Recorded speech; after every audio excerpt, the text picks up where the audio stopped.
नामदेव जी के नाना जी, आपको पता है नामदेव जी के पिताजी नहीं थे।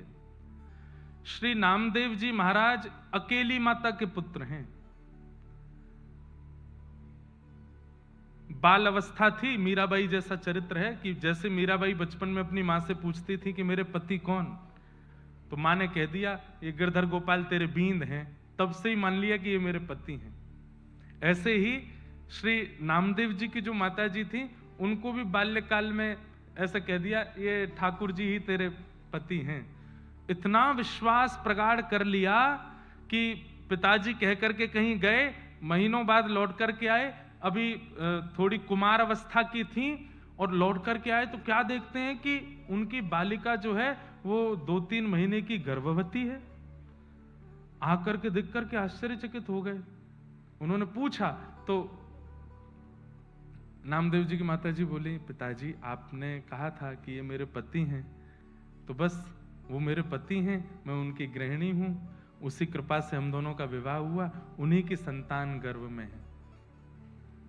जिन पिताजी ने बोला उन्हीं को ही विश्वास नहीं हुआ, वही कह रहे हैं ऐसे कैसे हो सकता है, ये तू झूठ बोल रही है, तू मेरे सामने झूठ बोल रही है, समाज क्या कहेगा, संसार क्या कहेगा, विवाह हुआ नहीं, तेरे गर्भ में बालक।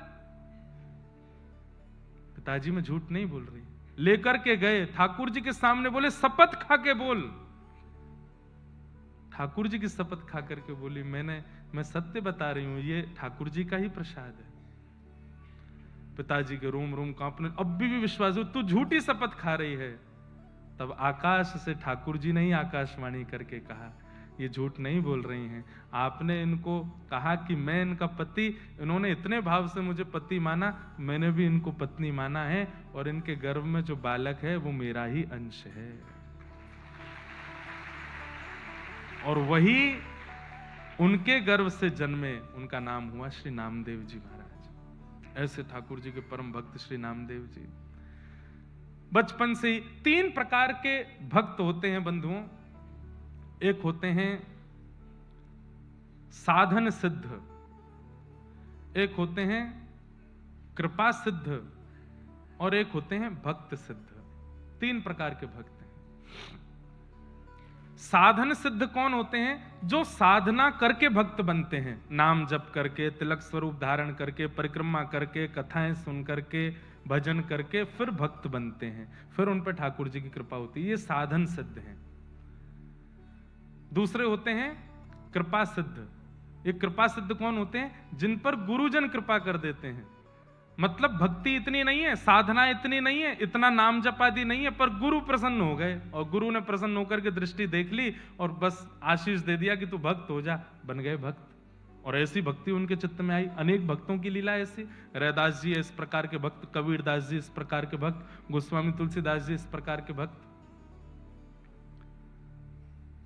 और एक होते हैं सिद्ध सिद्धा, मतलब वो जन्म से ही सिद्ध हैं, ना गुरु की कृपा है ना साधन है, वो जन्म से ही भक्त हैं, और उनका प्रादुर्भाव दूसरों पर कृपा करने के लिए हुआ है। नामदेव जी कौन है? सिद्ध सिद्ध, ये जन्म से ही सिद्ध हैं। बचपन से ही भक्ति में इतनी रुचि। इनके नाना जी सेवा करते थे ठाकुर जी की, तो ये बाहर खड़े खड़े सोचते मुझे कब सेवा मिलेगी। एक दिन नाना जी से बोले मुझे भी सेवा। बोले तू अभी बालक है, अभी नहीं, थोड़ा बड़ा हो जा। थोड़े बड़े हो गए, बोले अब तो दीजिए। बोले अभी मैं हूं, जब तक मैं हूं तब तक मुझे करने दो, कभी मेरा कहीं आना जाना होगा तो ठाकुर जी की सेवा तुम कर लेना। अब तो वो हर दिन अपने नाना जी से पूछें आप कब जाओगे, आप जाओगे कब? नाना जी कोई काम नहीं है आपको, कहीं दूर चले जाओ, थोड़े पुणे आदि हुआ हो, कहीं मैं सेवा करूं ठाकुर जी की। एक दिन ऐसी योजना बनी, ठाकुर जी को ही इच्छा हो गई कि नामदेव जी मेरी सेवा करें। ये इतना व्याकुल होकर के मुझे देखते हैं, तो इनके नाना जी बड़े बड़े कार्यों को भी ठुकरा देते थे कि सेवा नहीं छोड़ूंगा, लेकिन आज एक ऐसा कार्य आया कि इनको जाना ही पड़ा, और तीर्थ के ओर जाना था, तो कुछ समय महीने लगा के आना था।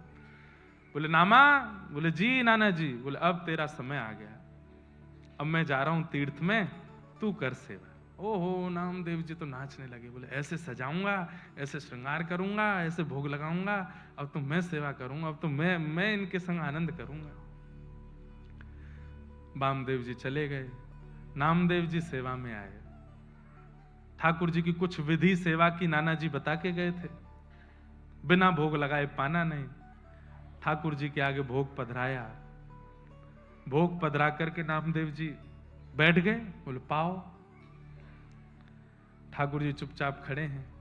थोड़ी देर हो गई, बोले आप पा क्यों नहीं रहे, कुछ भोग में प्रसाद में कमी है, पा लीजिए नाथ। आप नहीं पाएंगे तो मैं भी नहीं पाऊंगा। एक दिन नहीं पाया, 2 दिन नहीं पाया, तीसरा दिन आ गया। यहाँ छोटे से नामदेव जी भी भूखे प्यासे बेचारे, जब तक ठाकुर जी नहीं पाए मैं कैसे पाऊं।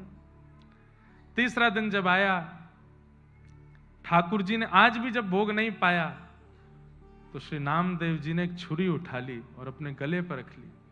बोले आपको नाना जी की बहुत आदत लग गई है, उन्हीं के हाथ का पाते हो, उन्हीं के हाथ से राजी रहते हो। मैं क्या कमी कर रहा हूं, मैं इतने भाव से तो सेवा करता हूं, मेरे हाथ से क्यों नहीं पा रहे। आज भी अगर आपने नहीं पाया, मुझे ऐसा लग रहा है मेरी भक्ति शून्य हो रही है, आप नहीं पा रहे हैं तो। आपने नहीं पाया तो मैं अपने प्राण त्याग दूंगा। इतने में ही ठाकुर जी प्रकट हो गए, हाथ पकड़ लिया। अरे नामा, मैं ऐसे ही थोड़ी आ जाता हूं, तपस्या करनी पड़ती, कुछ दिन प्रतीक्षा करनी। तू 3 दिन में ही तू छुरी लेके बैठ गया। कुछ दिन तो प्रतीक्षा करनी थी, कुछ दिन तपस्या कर, प्रतीक्षा कर, फिर आऊंगा। नामदेव जी ने हाथ पकड़, अब आ गए हो तो क्यों जा रहे हो। अब पी जाओ, खा जाओ इसको। ठाकुर जी बोले बहुत सरल है, बहुत सहज है।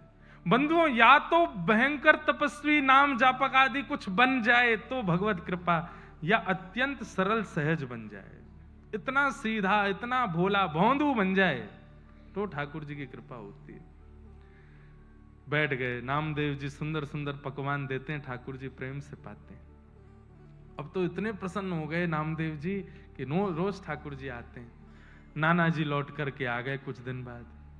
जैसे ही नाना जी आए, आकर के बोले कैसी रही सेवा आदि, कैसी चल रही है, आप ही जाके पूछ लो, भीतर जाके आप ही देख लीजिए।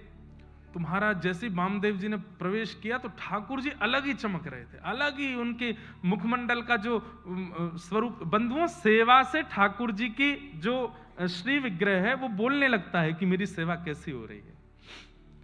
कई लोगों के यहाँ, बुरा नहीं मानना, कई लोगों के यहाँ ठाकुर जी का दर्शन करते हैं तो ठाकुर जी ऐसे लगते हैं, मुँह ले चलो यहाँ थे, मेरा मन ना लग रो। और कई लोगों के ठाकुर जी को देख करके ऐसा लगता है ठाकुर जी इतने थाट में, इतने राजी बन करके बैठे हैं कि मतलब बस कह रहे हैं कि भैया या परिवार को खूब प्रेम दे के जाइए, मैं यहां बहुत राजी। बोलने की बात नहीं, अभिमान आ जाए इसलिए भी नहीं।